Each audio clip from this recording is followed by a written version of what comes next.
सुबह की पहली किरण के साथ जब मोहन अपने खेत पहुंचा तो उसकी आंखें फटी की फटी रह गईं। जहां कल तक धूल उड़ती थी, आज वहां घुटनों तक ऊंची हरी भरी फसल लहलहा रही थी। बड़े बड़े चमकदार आलू और मोतियों जैसे मटर के दाने। तभी वहां से काला गुजरा। काला हैरानी और चिढ़ के साथ, अरे मोहन, ये क्या तमाशा है? कल शाम तक तो यहाँ मिट्टी उड़ रही थी और आज एक ही रात में इतनी बड़ी फसल। कौन सा गड़ा हुआ खजाना हाथ लग गया है तेरे?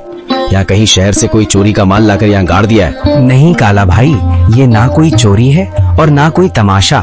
ये तो ऊपर वाले की मेहरबानी है। कल एक घायल चिड़िया की मदद की थी, बस उसी की दुआओं ने आज ये रंग दिखाया है। देख भाई, कितने सुंदर आलू और मटर है, तू भी थोड़े घर ले जा।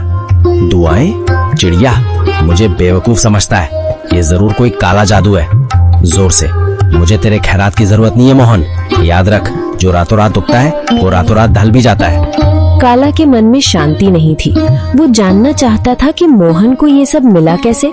वो बिल्ली के कदमों से मोहन के टूटे हुए घर के पीछे पहुंचा और खिड़की से कान लगाकर सुनने लगा। अंदर मोहन, बिमला और माँ बातें कर रही हैं। मोहन, मुझे अब भी यकीन नहीं होता। वो सुनहरी परी सच में हमारे लिए फरिश्ता बनकर आई थी। उसने कहा था ना कि जब तक दिल साफ रहेगा ये फसल बढ़ती रहेगी। हाँ बिमला, उसने उसी बरगद के पेड़ के पास दर्शन दिए थे जहाँ से मैं रोते हुए लौट रहा था। वो दिव्य प्रकाश, वो ममता भरी आंखें, मैं कभी नहीं भूल सकता। काला भाई को शक हो रहा था, पर उसे कैसे समझाऊं कि ये सब दया का फल है। काला खिड़की के बाहर बुदबुदाते हुए, अच्छा तो ये बात है। बरगद का पेड़, परी और सुनहरी पोटली। अगर उस भीख मंगे मोहन को परी मिल सकती है तो मैं तो उससे कहीं ज्यादा चालाक हूँ। मैं भी कल उसी पेड़ के पास जाऊंगा और उस परी से सब कुछ छीन लूंगा। काला सुबह सुबह उसी बरगद के पेड़ के नीचे पहुंच गया। उसने एक जाल बिछाया और एक चिड़िया के आने का इंतजार करने लगा। उसने सोचा कि वो किसी चिड़िया को घायल करेगा और फिर उसकी मदद का नाटक करेगा। कहाँ है वो परी? ओ चिड़िया, बाहर निकल। देख, मैं तेरे लिए कितने दाने लाया हूँ। बस एक बार मेरे सामने आ जा और मुझे वो मखमली पोटली दे दे। मुझे आलू मटर नहीं, मुझे सोना चाहिए, चांदी चाहिए। मैं उस मोहन से बड़ा आदमी बनना चाहता हूँ। काला घंटों चिल्लाता रहा। कभी रोने का नाटक करता तो कभी लालच में पेड़ की टहनियां हिलाता, लेकिन वहाँ सन्नाटा छाया रहा। अचानक एक तेज ठंडी हवा चली और एक आकाशवाणी हुई। काला, प्रार्थना हृदय से की जाती है, लालच से नहीं।